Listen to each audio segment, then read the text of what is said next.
Good evening, fellow members and viewers. I hope all of you all and your family members are safe and well. Welcome to the webinar organized by the CREDAI-MCHI Youth Wing on the topic Impact of GST on Residential Projects under JDA, Redevelopment, and Other Models. As you all know, the Youth Wing, under the leadership of Mr. Naman Shah, who's our convener, has been organizing a lot of events for our members. We've already done a few site visits. We've already done one of the sessions on marketing and sales. And with this, we've tried to bring to you a topic which a lot of you all had a lot of questions about. Whenever we look at our WhatsApp groups or when we meet in person, many of you all have, raised queries or have, always wondered what the answers are to a lot of these questions related to GST and taxation. Not many of us are well versed with this topic, and given the dynamics of a business, often as promoters, we don't end up focusing or emphasizing on this topic. So we at the Youth Wing thought it was very necessary that we organize this. And who better than the formidable team at ELP? They are here to address us. So from the ELP team, we have with us Mr. Rohit Jain, Mr. Harsh Shah, and Mr. Gourav Sogani. All put together, they have almost 40 years of experience in dealing with taxation and other related subjects. Rohit, Harsh, and Gourav have been recognized and ranked by reputed publications and organizations, and they bring to the table a vast experience from various related sectors such as infrastructure, manufacturing, and of course, real estate. Now I'll just bring in our Honorable Secretary, Mr. Dhaval Ajmera, to say a few words.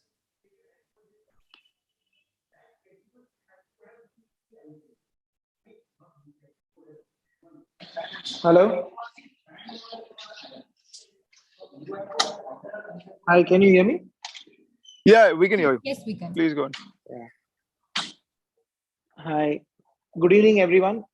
Thank you all for joining today. I think to have such a big audience for the most painful point of all of us, it is something really interesting for all of us to know, because today I'm sure in a lot of society redevelopments and a lot of other issues, we all are facing a lot of challenges. Today for us as CREDAI-MCHI, we only have one thing, that we want all of our members to really become profitable and have something which can make our business more viable and exciting.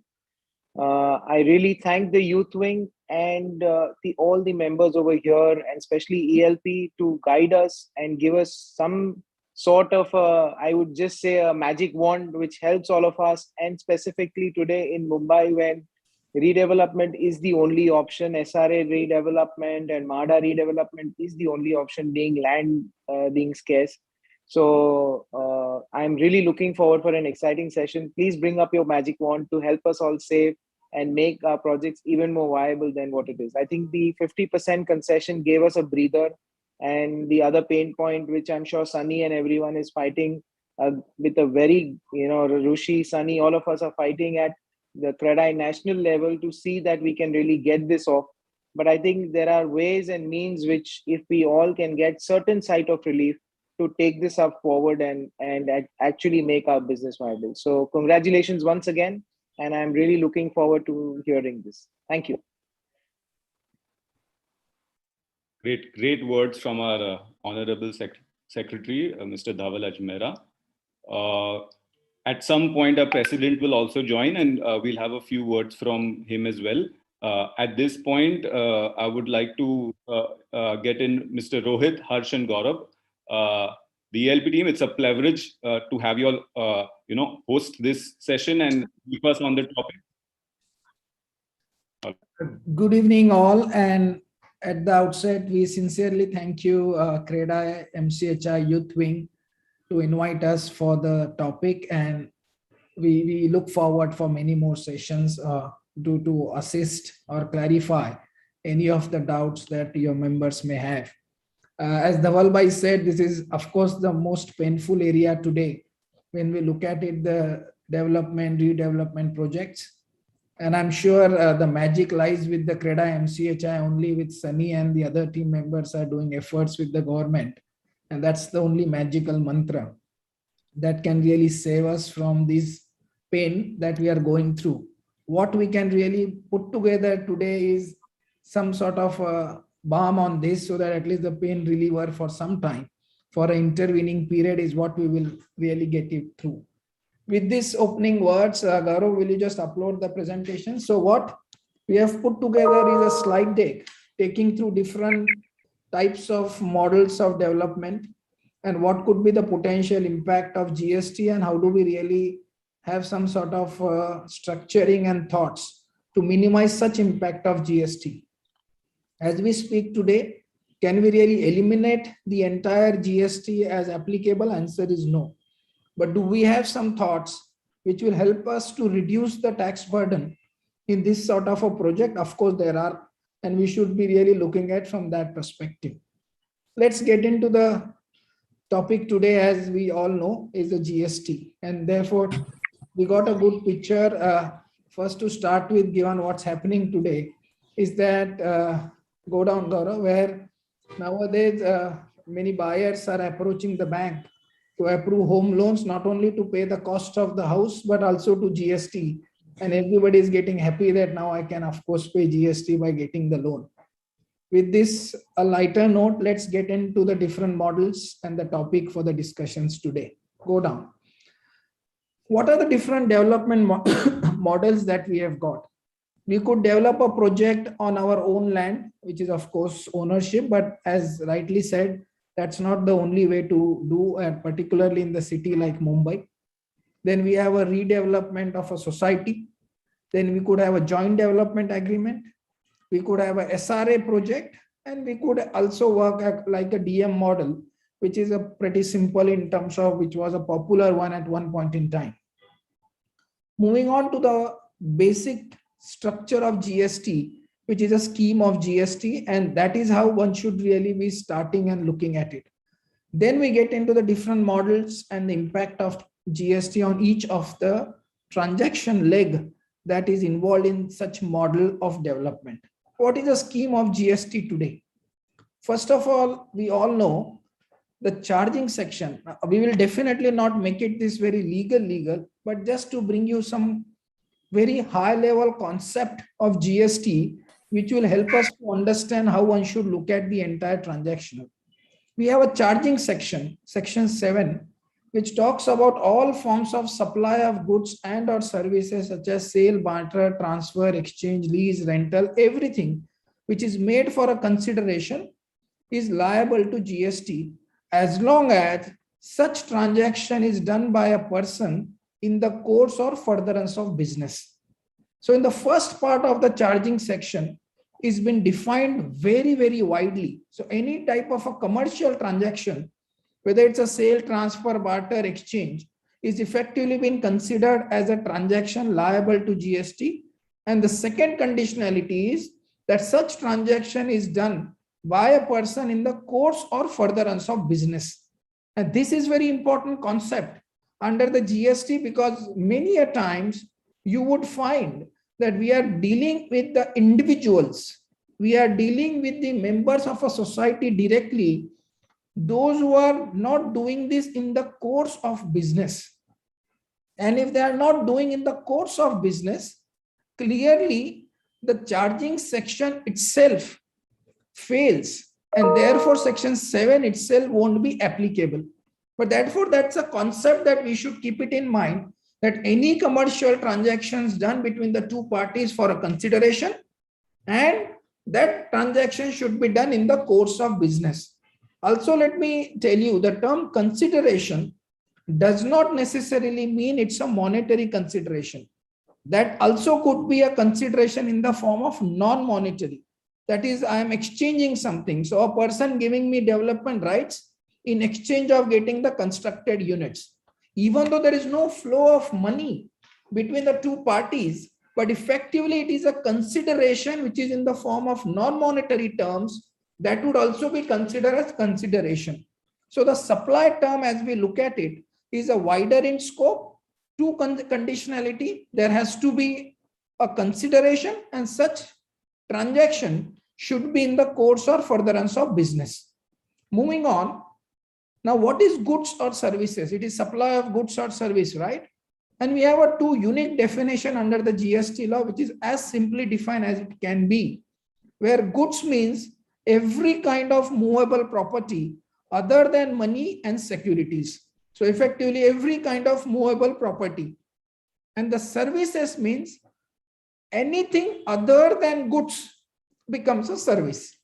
Now, if you look at it in that wider scope of a definition, if I am selling a land, is it a movable property? Answer is no. Therefore, it will not fall as a goods. But can it be considered as a service? Means anything other than goods? Answer is yes. Because on a sale of a land, simpliciter is also a transaction in service. However, don't worry, it is not a liable to tax because we have a specific exemption or exclusion in terms of Schedule 2 and Schedule 3. But in per se, go up, Gaurav, where conceptually anything which is not a goods can follow the definition of service. Now, therefore, one needs to keep this wider in concept under the GST law that what is movable, and if it is not movable, it would fall in the realm of service as defined under the GST law. Now, there are certain transactions which are not liable specifically, which are excluded.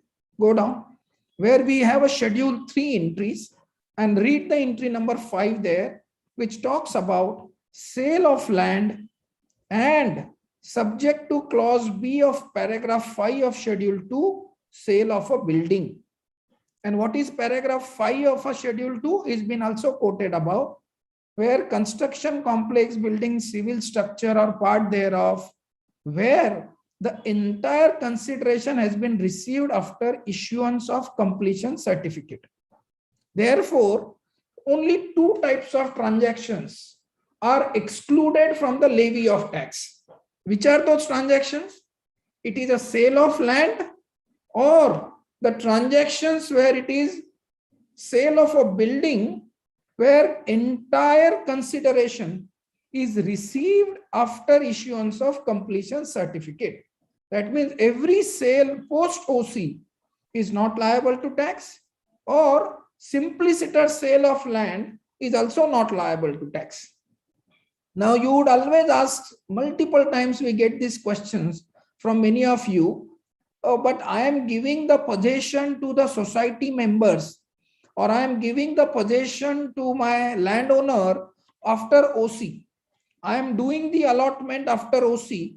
How is the transaction liable to tax? Kindly note that where the entire consideration has been received, when you are giving the society members the flat after OC, or when you are giving the apartment to the landowner after OC, did you not receive prior to that OC any consideration? We have received. And what is that consideration? That consideration is in the form of development rights. When did we receive that development rights? As soon as I signed the development agreement, I have received the development rights. So I have received the consideration even prior to the construction or prior to the OC being received. Therefore, even if you are doing the allotment of an apartment after the OC being received, still for such apartment, consideration is in the form of development rights which are received prior to OC. Such transactions are also liable to GST. So therefore, this basic question which always keeps to us, that why are we liable to pay GST when I'm giving allotment or everything after OC? That is not true. While you are allotting after OC, but consideration in respect of such apartment is received prior to OC in the form of development rights. And if that be the case, GST will trigger. Therefore, don't be under misconception that if I am paying or I am giving the allotment after OC, I don't need to pay GST if I receive the consideration prior to such OC being received. So this is the fundamental principles of GST, that the term goods and services is wider enough. Any commercial transactions are liable to GST if it is done in the course of business. And third, transactions which are excluded by Schedule 3, which is a sale of land, are the only transactions which are not liable to GST, being specifically excluded. So if you want to have any exclusion in the transaction which should not be liable, we need to have a specific exclusion either in the Schedule 3 or by of some exemption. So therefore, if you don't have any of these, it means that it would be liable to GST, because the terms goods and services have been very widely defined under the GST law. Now, with this basic framework of GST, let's get into the different nature of the developments that we do and what is that we should be really paying the tax on. Moving on to the next slide, therefore. A simple transaction where I am doing a residential development on our own land. So I am a developer, I own the land. So I own the land, so I don't need to pay anything. It is a simplicity ownership of a land. I will buy goods on which I pay 18-20% GST. I take certain services like consulting engineers, architect 18%. I appoint works contractor 18-12. We'll discuss that in detail. And then I sell the flats to my customers. If it's a 5% or if it's affordable, it will be liable to 1%. This is the most simplistic a project structure where I own the land and I am effectively liable to pay tax in terms of the transaction which is explained on the screen today. However, let's understand other important transactional pattern or the development that we have, which is in the context of society redevelopment. Now let's understand this concept and the entire nitty-gritties of the GST very carefully. And in the course of discussion itself, we will identify some of the opportunities to effectively optimize the tax, effectively have a lower impact of tax. So when we come to a society redevelopment, we have 4 types of transactions which have been occurred. First, society enters into DA, by which they transfer the development rights. That is transaction number 1. Then I appoint the contractor. I of course load the FSI by buying the premium and so on and so forth, which is of course not liable to tax if I'm paying the premium to a corporation. That is not a transaction liable because it is exempted. Then I appoint a contractor. The contractor is a transaction number 2 to construct the building.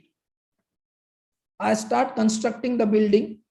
Simultaneously, I have a free sale area, which is transaction number 3, which I start selling to various customers as soon as I launch the project, which is a transaction number 3.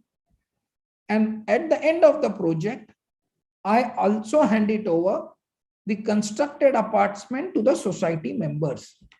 So if you now look at it in terms of the overall transactions which are taken place in any society redevelopment, are 4 types of transactions.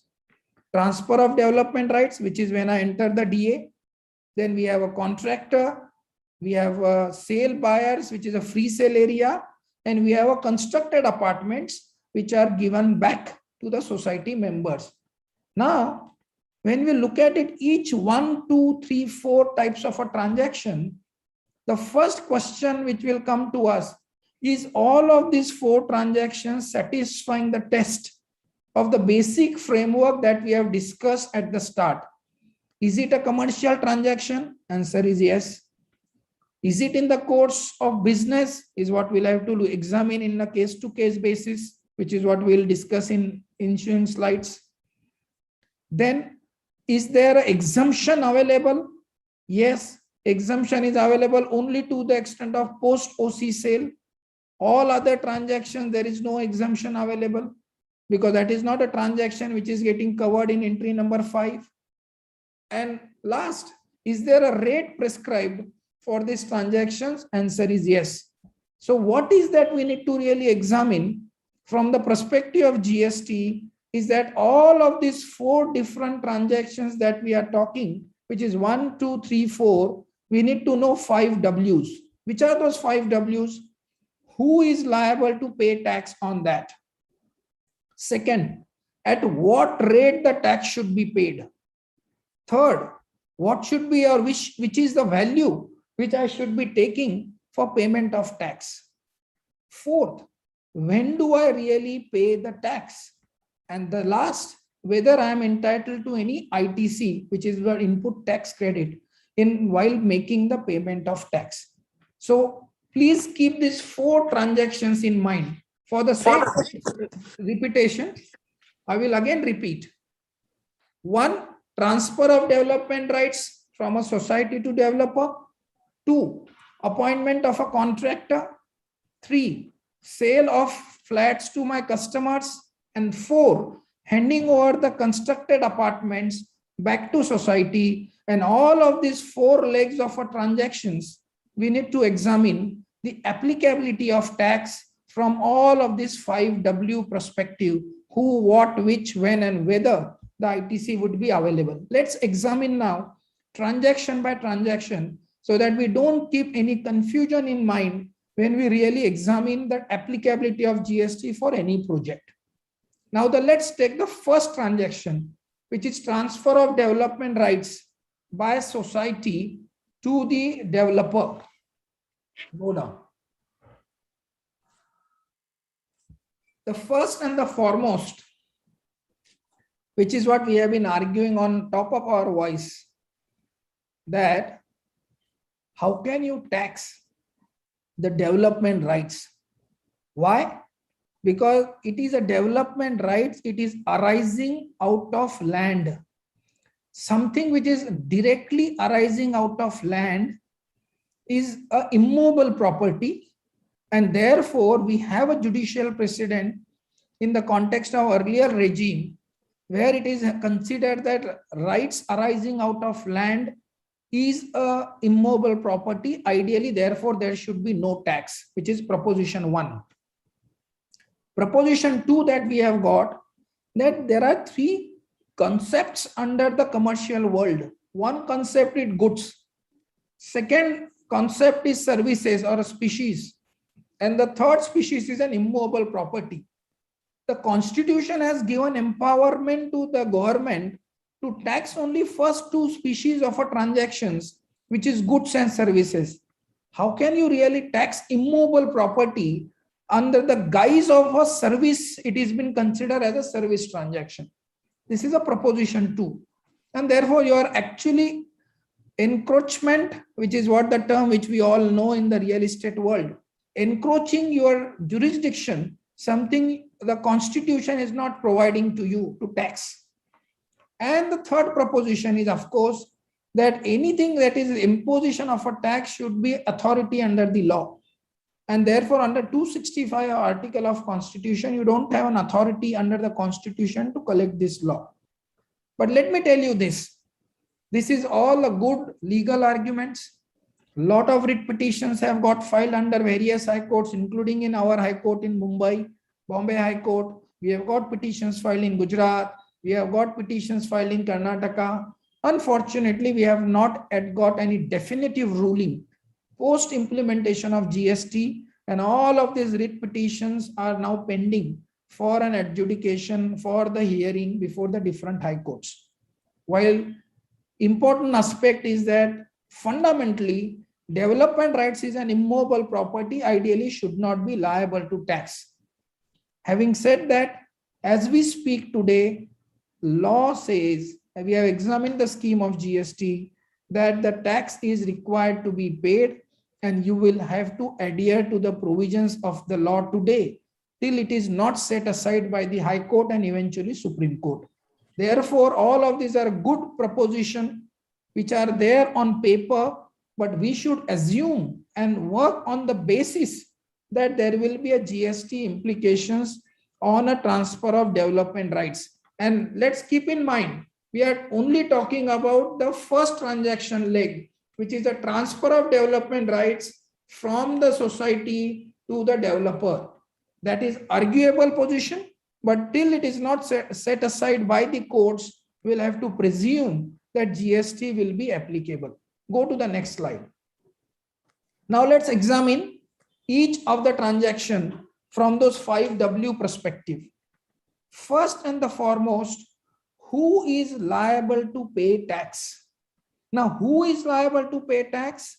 We have a notification 5/2019, which talks about in this sort of a transaction, which is entry 5A, services supplied by any person by way of a transfer of development rights for a construction of a project by a promoter, the tax is required to be paid by the promoter.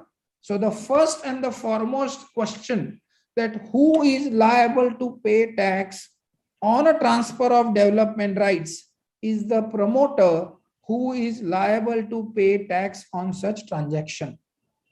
Moving to the next question that we have got, is there any exemption available?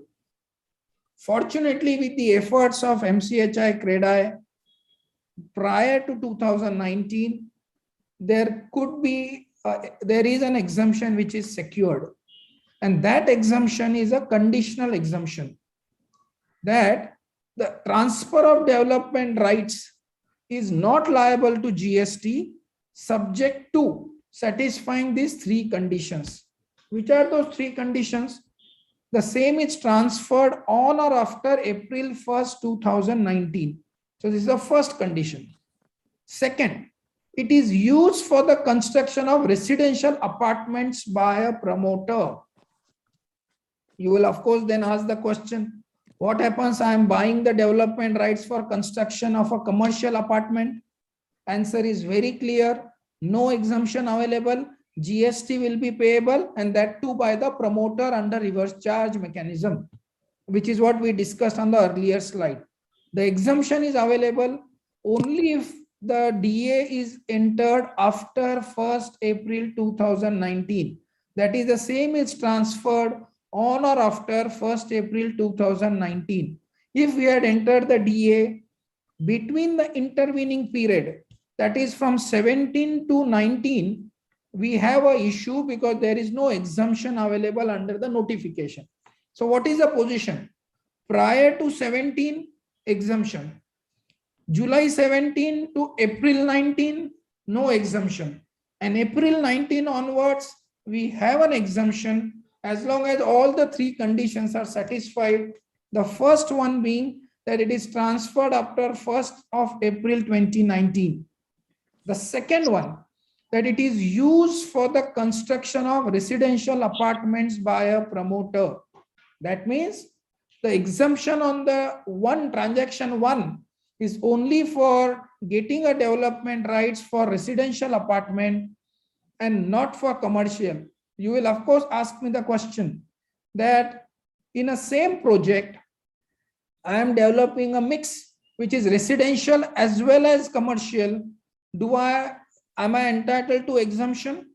Answer is yes, only to the extent of residential. As a part of a same project, even if you are developing something commercial apartment, proportionate to that FSI, you will be liable to pay GST under reverse charge mechanism as a promoter.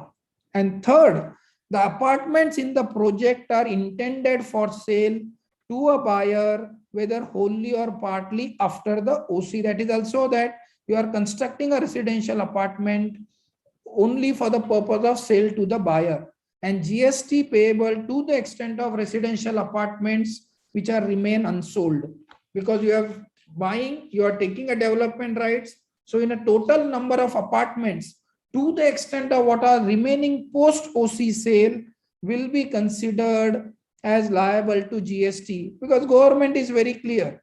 Either you pay tax on the development rights or on the sale of apartments, which is 5%, or pay tax on the development rights. We will not give you exemption on both the sides of the transaction. Therefore, third condition is also very important. Therefore, something which is remain unsold, you are required to pay the tax to the extent of unsold apartments area, which is an FSI. Now go down. The next issue which will come up, how do I calculate GST on which value? Because this is very important. Yes, I understand that I am buying a development rights from a society, and I am doing a commercial apartment, or I am buying it where some of the residential apartments are getting sold after OC. Therefore, I need to pay GST. So how do I pay GST on that transaction? I don't want to make it the explanations 1A and 1B. It talks about similar flat value nearest to the date of transfer into development rights area, which is the total area, to the extent of what is remain post OC or commercial, or similar flat value nearest to date of OC and remaining unsold. So let me explain. For the purpose of transaction 1, don't get confused with the transaction 4. We are still talking about the transaction 1, where GST will be payable on either of the option, whichever is low. That either you calculate 18% on the total FSI that you have got into the total flat value that you are giving on the date of transfer when you enter into the DA. So which is very important. When you enter the DA, whatever is the similar flat value. So as soon as you enter a DA, say in the year 2022, and as soon as you sell certain flat, that flat value will be considered while calculating your GST liability. Even if the project gets completed after 4 or 5 years and the prices go up there, you would still not be required to look at that price. Look at the price when you have actually entered into DA. When you have entered into DA, that value into the area development rights proportionate to post OC sale, you will pay 18%. So we will calculate at that one level. And the second one is, I calculate the area remain unsold, which is on the date of OC. We have got the illustration to explain this, and pay 5% of that, whichever is lower, which I have an option to pay. We will take you through the exemption or the how it works in terms of value in the illustration. But very important to understand that on the transaction 1, I have an option to pay GST, whichever is lower. Okay, go to next. Okay, now when or before OC, when do I need to pay? You only need to pay the GST when you actually get OC. You don't need to pay GST today. While the value is taken as per the sale of a flat on the date of DA, but the GST is required to be paid when you actually receive the OC. So we have got the 3-4 years period in between. While the valuation is at one point in time, the GST gets actually paid to the government later point in time when you actually get the OC. So when do I need to pay GST? When I get the OC. Only point here is, in respect of commercial apartments, if you are giving any monetary consideration, then the GST is required to be paid when you actually pay the monetary consideration. If you are giving only area, then you are effectively not required to pay GST till you don't have the OC, and once you receive the OC, then only you are required to pay the GST. Okay. Now moving on, therefore the example or the simplicity, the overall, the position which is coming up on the transaction number 1. Again, I have not started with 2, 3, 4. I am still talking about transaction number 1. Is it applicable? It is a conditional exemption. Available only for residential apartments, subject to we sell everything pre-OC. Rate of tax is 18. Responsibilities of a developer. Valuation is upon similar apartments sold nearest to the date of DA. Capping is done at 5%. Time of payment is on or before receipt of OC, and ITC is not available to the promoters. So this is the transaction number 1 that we had examined and the applicability of GST. Now let's get to the transaction number 2, which is a works contract. Now I appoint the contractor. When I appoint the contractor, I effectively need to know what is the rate of tax that contractor should ideally charge. So that is how we have a transaction number 2, which is a contractor. Now here we have 2 important concepts.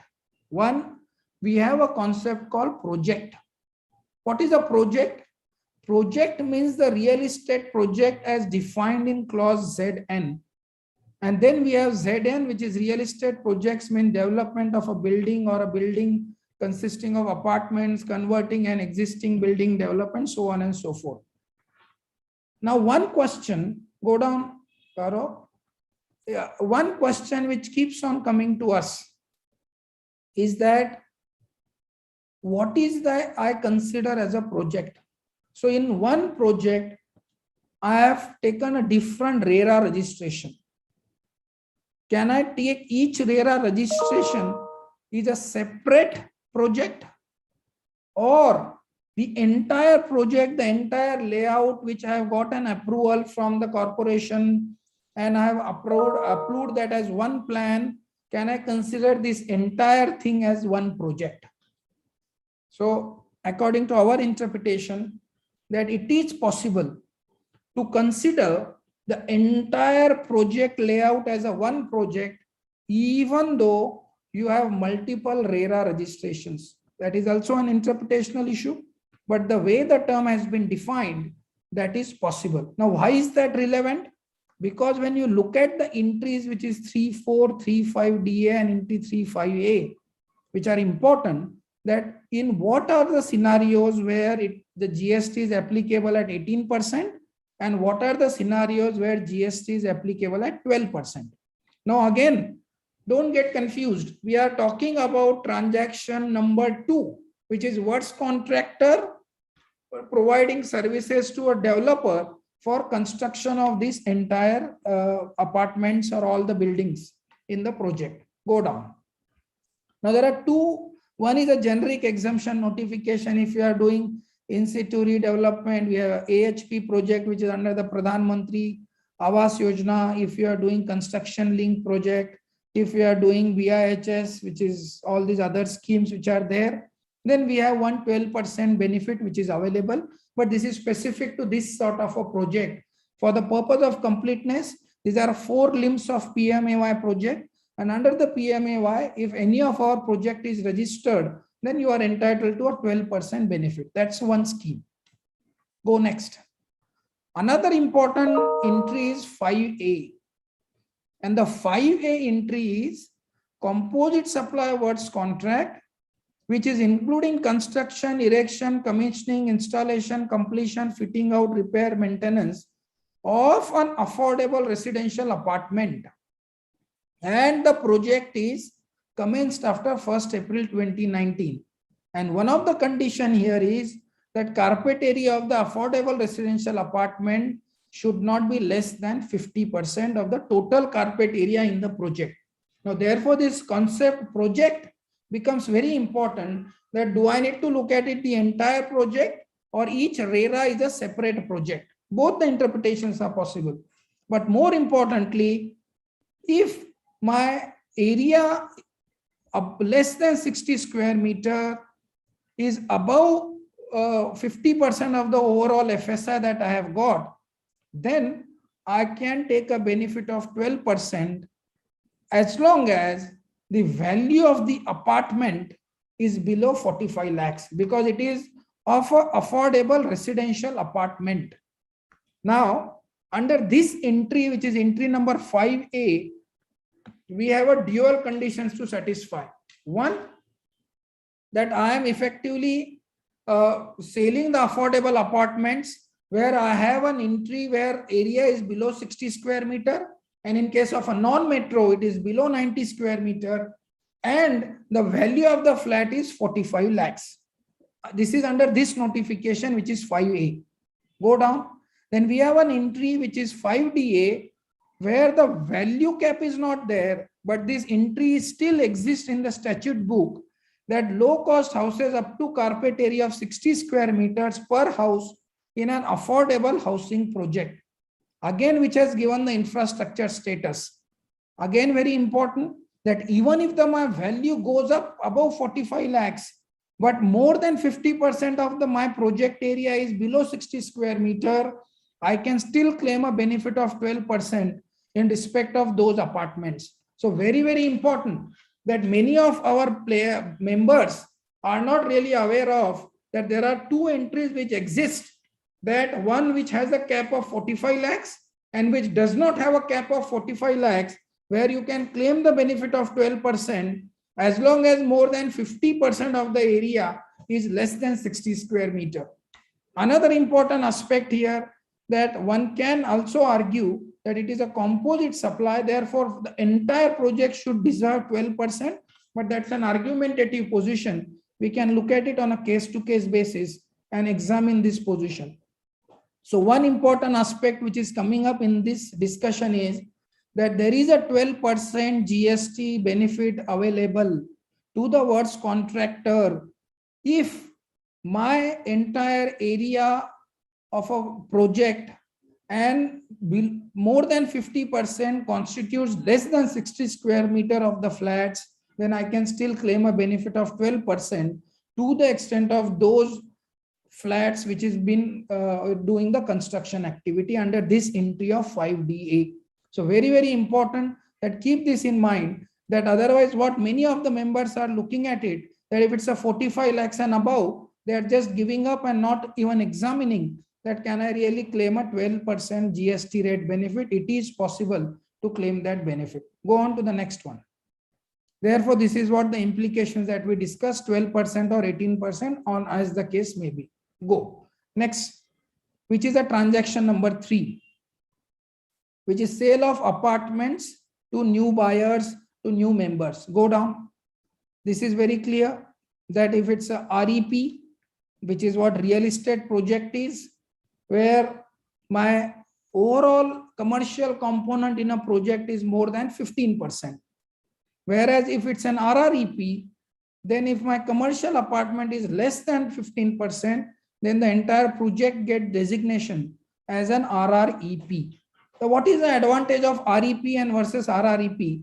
It is only in respect of the commercial units that I have got in that project. Otherwise, for the purpose of GST, whether it's an REP or RREP, it really does not make a difference. So what is the summary of all of this? Go down there. Affordable we discuss. What is the summary of this? Residential type of apartment, whether it is RREP or REP. And now I'm looking at a transaction number 3. Please keep that in mind. We are talking about third transaction, which is when I'm selling the units to my buyer. So carpet area below 60 square meter, price below 45 lakhs, 1%. Carpet area below 60 square meter, price above 45 lakhs, 5%. Carpet area is above 60, price is below, doesn't matter, 5%. And both are above 60 or 45 lakhs, the GST is 5%. Therefore, for the purpose of residential apartments, whether it's an RREP or REP, the position is same.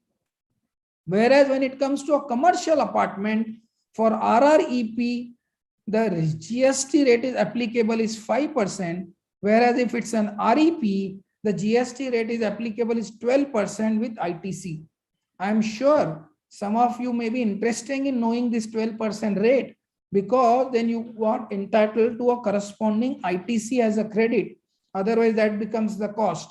So the project such as in Pune, Nasik, Bangalore or Kerala or all of these, this really makes sense to have a ITC as a credit as opposed to not getting into an ITC.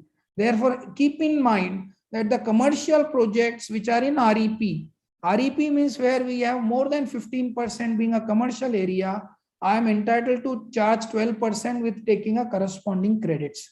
This is on the third transaction. Now gets to the transaction number 4,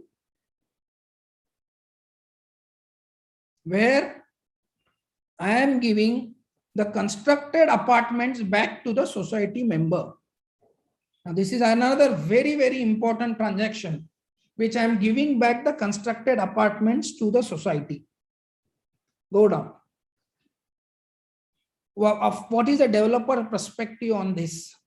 And we thought of what is this really GST, we'll discuss that.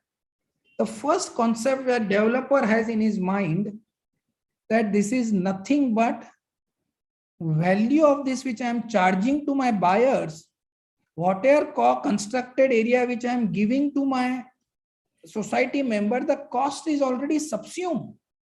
in my transaction 3. So how can you really tax this twice over? And we have fortunately 2 judgment of a SESTAT, one in case of Vasanta Green and one in case of Ethics Infra, wherein it was held that the value of these constructed units is already subsumed in transaction 3, the earlier transaction. How can you again levy tax on that transaction? And therefore it is nothing but demand of tax on such unit. It's a double taxation. Then the third concept, which is further worsened by no ITC available, because I can't take any ITC. I also pay stamp duty on DA. I also pay stamp duty on sale, which is therefore resulting into multiple taxation in a society redevelopment projects. And we all know that all of these effectively is borne by the developer. And therefore, we believe it is really a GST, means ghar se bada tax. The cost of construction, say bada tax cost is becoming higher than the cost of construction. And therefore, one needs to be really mindful when we calculate this sort of a project. And this is the argument which has been strongly taken, that I don't need to really pay the tax because it is double taxation, multiple taxation of the same set of transactions. However, this is still a representation. We have filed multiple times. We are waiting now GST Council to take a decision. But till then, we should really look at it that it is the transaction which is liable to tax, which is transaction number 4. Now, how do I really need to pay the tax? Then clearly the value of units which I am handing over to the society will be considered as liable to GST at a 5% on the similar value of the apartments at the time of transfer of DA or at the time of entering into a DA. So very, very important that you should keep it in mind that GST liability on the area which is handed over to the society is casted upon the date of the development agreement. And therefore that becomes a very important, that what is the price that you get on the signing of the development agreement, that will decide the applicability of GST of 5%. Go down. This is what we just discussed, 5%, 1% value of similar apartments sold nearest to DA. Now go down. This is one illustration of all of these 4 different transactions that we discussed, have been just put it as part of the numbers, because I'm sure all of you would want to know the real number impact of this in a per square feet area. We tried to put some illustration here so that we have a real perspective of this entire transactions. Go down. So assuming in a project we have 30,000 square feet, area which is handed over to the society is 60%, 18,000. Area to developer is say 40%. Cost of construction say 4,000 a square feet. Market value say 20,000. Market value on date of OC is 25,000. Keep it in mind. These 2 values make a very important differentiation, because something is paid on 20,000 or a square feet, something is paid on 25,000. And assuming unsold area out of that 12,000 area, we could get 60% remain 6,000 square feet remain unsold till the date of OC. Now, how does GST will get calculated in these transactions? Go down. The first leg, which is GST on construction. So entire cost of construction, 12 crore rupees, 18% GST, 2.16. That's the first GST which will be applicable. Now GST on units which are handed over to the society is say 18,000. On the date of DA, the rate was 20,000 a square feet. Therefore, 36 crores into 5% is 1.8 crores. Then we have effectively the GST on TDR, which is on what I've got the development rights. That is 36 crores unsold area, 20%, 7.2, 18% is 1.3.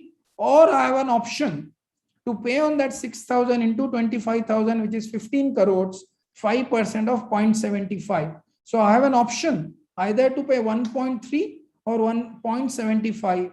And all of this you combine now, 2.16 plus 1.8 to 0.70 becomes to 4.71 crore rupees of a GST on a total sellable area that I got is 12,000 into 25,000 at the best is say 35 crore rupees of my revenue. almost 4.7 crore rupees of a GST is an outflow. And one can imagine that it is actually making 10 to 15% is a GST cost in my entire project. And therefore these projects are now becoming unviable. And one needs to really look at it minutely, the implications of GST and how do we really optimize, where do we have an opportunity to reduce the burden so that it really makes sense to get into the redevelopment of this project.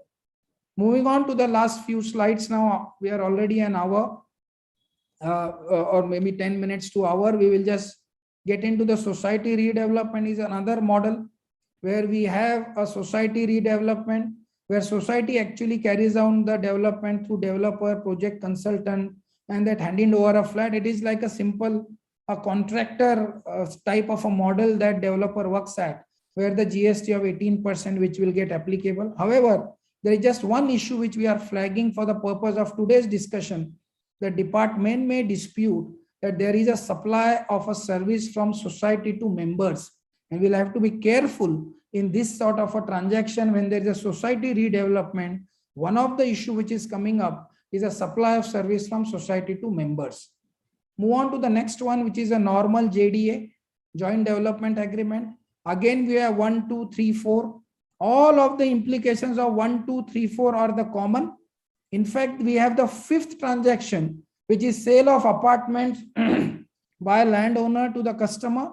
And that is another GST which will get applicable. And whatever GST paid on transaction number 4 can be available as an offset or a credit against the transaction number 5. Therefore, there is no double GST which gets applicable. But all other implications in case of a joint development agreement almost remain same as 1, 2, 3, 4 as we discussed in case of a society redevelopment that we have got. Move on to the next. Therefore, this is same thing that we have effectively has been put it across here to the extent of ITC. The last part is the SRA project. In case of an SRA project, we get an additional FSI go up, or we give a rehab building, and then that has been allotted through a water lottery and water mechanism to slum dwellers. We have vendors and we have a sale of flats, which is a different building altogether. Now in SRA, the one important factor of determination of the levy of GST is what is the nature of the agreement that we have entered with the society or a member. If we are entering into an agreement with the society or a member, then there will be a GST applicable even in case of under reverse charge mechanism, what is required to be paid in transaction number 1. But if you are only entering with SRA authority and getting an LOI and everything, and we don't enter into any agreement with the slum dwellers there, then one leg of a transaction of GST is not liable, which is only transaction number 1. But transaction number 2, transaction number 3, transaction number 4, which is when you give back the rehab building back to the SRA, that will continue to be liable to GST, and rate of tax depend upon the area, less than 60, above 60 square meter, overall the area. But if it's in a Mumbai, we are all talking about that is less than 60, but always above 45 lakhs. Therefore, I end up paying 5% of a GST on whatever rehab building which I handed over to the SRA as part of a project development. Go down, Gaurav. This is what we have actually summarized. The permission given by SRA, all of these are not liable to GST. But if we enter into agreement with society, then all of this will be applicable as if we have discussed 1, 2, 3, 4 other transactions. Whatever area provided to society will also be liable at 5% or 1%, depending upon the area and the location and the value and all of these factors. So this is also an important SRA development as a project, which will also be exposed similar to the redevelopment of a society, and we'll have to be really careful about in terms of estimating the cost of this project when we do or calculate and get into any project, because GST is really killing today. All of these different models of GST are having tough times. Therefore, how do we structure? What are the opportunities? What are the different models that I can really work at it? Can I take a position that it is not in the course of business? Can I straight enter into the transaction with members instead of through society? Can I do something with the tenants? All of these options exist where one needs to plan on a case-to-case basis, effectively take these arguments to optimize and reduce the burden of GST. With this note, we once again thank you for providing this opportunity to us, to youth wing of CREDAI-MCHI. We always look forward to again participation whenever it is there. Now we can of course take it up the question and answer that we may have. And I would request Harsh and Gaurav to take all the questions which have been put by the participants today. Thanks a lot, Mr. Rohit. Before we collate the questions, may I invite the MCHI CREDAI President, Mr. Baman Irani, and Mr. Sunny Bijlani, who is part of the GST committee at MCHI CREDAI, to say a few words. Post that, we will take up the questions. Thank you. Thank you. Thank you, Samyak. Can you hear me, guys? Yes, Yes, sir. we can. Yes, we can. Excellent. So first of all, I want to say fabulous presentation, Rohit. You went down into granular details. You actually gave examples. It was all, I think, very, very helpful for all our members and for all those who know. ELP is CREDAI-MCHI's partner in terms of they work with us for all GST representations. I've had the pleasure of having Rohit with me by my side whenever we've gone to any of the authorities, and he has always been extremely articulate and put forth points. I think we will have to continue understanding GST a lot more. This definitely has an impact on redevelopment in the largest possible fashion. And I won't take much of your time. I think there are lots of questions to go. Sunny, so over to you. Thank you. And thanks, Rohit, one more time. Thank you, team ELP. Thank you. Thanks, Baman. I can't thank ELP and the team, Rohit, Harsh, Gaurav. They've been so prompt and always available.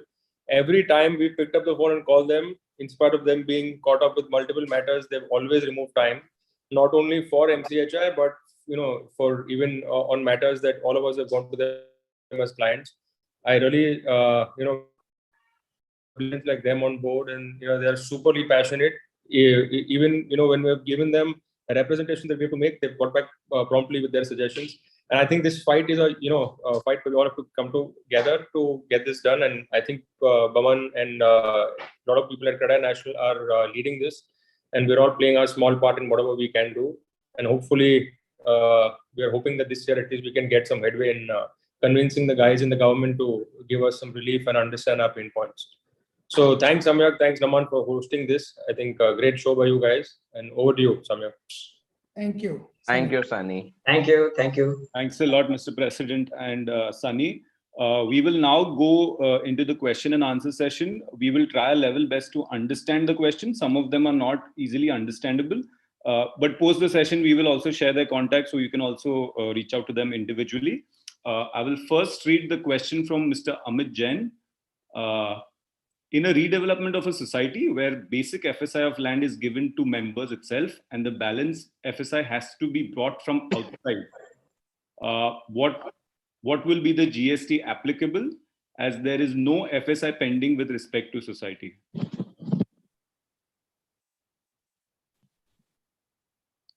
A little unclear, Samyak, on the question, but just to answer this, if I can take this amongst the three of us. In a broad sense, to the extent the FSI is used and the units remaining unsold as on the date of OC, and we should all take a point to note here that to the extent the units are given to the members, they will always be considered as part of the sold inventory, and therefore to the extent the units remain unsold as on the date of OC, there could be a proportionate GST payable under the RCM. The question is essentially one of the four transactions that Rohit had highlighted in the presentation, and it's about liable or not. Yes, there will be a liability, proportionate at the time of OC, and payable under reverse charge mechanism.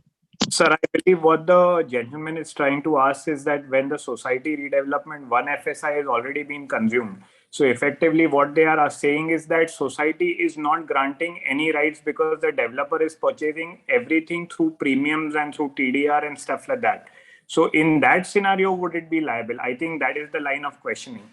Yeah, so Rishi, to address that clearly, there will be still a liability, because keep this in mind. If you would have got those development rights, you would not have even got the additional FSI, premium, TDR, what you can pay and buy that. You can't load that till you don't get the basic FSI which is available with the land, which is that one-on-one, even if it is used and consumed for the society members.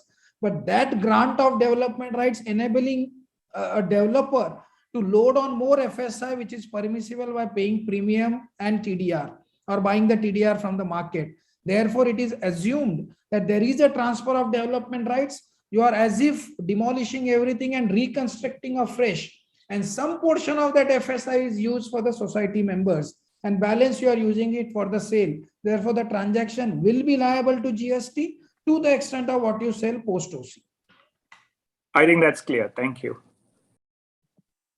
Great. I will now take the question of Girish Goenka. GST on development rights in case of a residential real estate project on commercial area when the commercial area in the RREP is sold charged at 5%. Sorry, So, is that question? Yeah, I guess again, see, he has already mentioned, Mr. That the GST liability will be 5%. To keep it in a perspective, that if it is an RREP, you are not allowed to avail any credit, and even the commercial area will be liable to 5% GST. If it is an RREP, the moment you exceed 15% of the commercial area in a project, it will become an REP. The output liability for the developer on sale of a commercial will be 12%, but you will be eligible to avail the ITC credit. So RREP, whatever you sell as a commercial or a residential for more than 60 square meter 45 is 5%, and only the reduced rate is available for residential. Commercials do not have the benefit of a concessional rate of 1%. So commercial, there are only two rates, 12 and 5, RREP 5 and REP 12%. Great, thank you. That was very good. We will now take the question of Mr. Vivek. Will there be nil GST on pure labor contracts if the projects fall under PME without any tie-up with government? And he's mentioned some notification. That's question number 3. Harsh? No, I don't think there will be a nil GST. There will be a lower GST. Again, if it's a pure labor, you end up having 18% GST. It's only for a composite contract where you have a goods and services together. Then only you have a concessional rate of tax at 12%. Otherwise, you end up paying the rate of 18%, even if it's a pure labor, even if it's a project under PMAY. Okay. Now I'll take a question of Ms. Surbhi Sharma. Is ITC available if project is constructed for renting purposes and not for sale? No, this is one thing which, of course, MCHI credit is taking up with ministry and everywhere, that the credit should be available. With the current provisions, whatever provided under the GST law today, they have considered that when you are not providing an output service of a sale, but only renting, then your nature of service is changed. And therefore, you are not allowed and eligible to avail the ITC credit if your output is renting. So renting, if it's there, then the ITC credit is not available, but that is not available only with respect to the construction of the cost. Other than construction cost, whether if you are considered when after renting, let's say you have the property and other expenses which you are doing, which is not linked to the construction of the property, those credit will be available to you. I just wanted to check with the ELP team. Do we have time? We have around 15 odd questions. Let's take one question. Maybe Harsh can take up that, and then yes, maybe one more. Yeah. Okay. We will now take the question of Samyak, what we'll do is we'll just reach out to them from CREDAI-MCHI and revert back. I'll make that announcement post the last question. In a residential, so this is a question by Mr. Ramakant. In a residential real estate project, a buyer booked a flat at the time of booking the unit. It is qualified in the definition of affordable housing, and that's why builder charged 1%. But subsequently, he booked a car park and his gross value crossed 45 lakhs. So would he be charged GST of 5%, and would it be applicable on the entire cost? I think that's what he was trying to ask. Yes, that's right. That's the question. So what has happened is car park is one example here, but in addition to car park, there are various other charges beyond the price of the unit that are also recovered typically by developers. There's already an FAQ around this also, clarifying what are the various elements that are to be considered when we determine this overall cost of this 45 lakhs. Assuming additional car park is one of those costs which is to be included in the 45 lakhs, then yes, the rate would shift from 1% to 5%. Dehoes the fact that this has been a subsequent addition to the value of the unit that he has purchased. Sorry, here I would just like to ask an additional question. Is there a standard definition of what is constituted in the 45 lakhs? Is it? So there is, yeah, Samyak. So there's an FAQ because there were lots of clarifications sought by the industry, because you recover in addition to the basic unit price, various other elements could be, for example, infrastructure charges, your legal charges, etc. So that FAQ is provided, which says that when we consider 45, what are the various costs to be covered within that 45 lakhs. The timing, whether initially or subsequent addition to the price of the unit, will not really make a difference. Great. Amazing. I will just bring up my fellow committee member, Mr. Rishi Mehta, now for the vote of thanks. And just a last announcement to all members. I know we've not covered all the questions, but we will be sending the ELP team's coordinate on our group. And you can always reach out to them on an individual basis to clarify your questions. Thank you, Samyak. GST being a nascent law, there are just so many questions. And as we can see on the chat, there are about 20-25 questions which we didn't have the time to answer. So, it just shows that there is so much uncertainty and lack of clarity in this realm. But, on behalf of CREDAI-MCHI and CREDAI-MCHI Youth Wing, I would like to profusely thank the entire team of ELP, and especially Mr. Rohit Jain, Mr. Gourav Sogani, and Mr. Harsh Shah, all partners at the firm, for preparing and taking us through such an exhaustive presentation on GST. Unfortunately, like Dhaval mentioned, we don't have a magic wand yet to make GST disappear. But till then, at least we have ELP to make us understand where we stand in terms of what the implications are vis-a-vis the current situation. So hopefully till CREDAI-MCHI can work with the government and bring some much needed relief. This has been a very helpful session. And I would also like to thank all those people who tuned in for this presentation. And like Samyak said, you could always write to us and we will forward your questions to the team ELP, and we'll try to give as much clarity to our members as possible. So once again, thank you, team ELP. We would be bothering you again and again.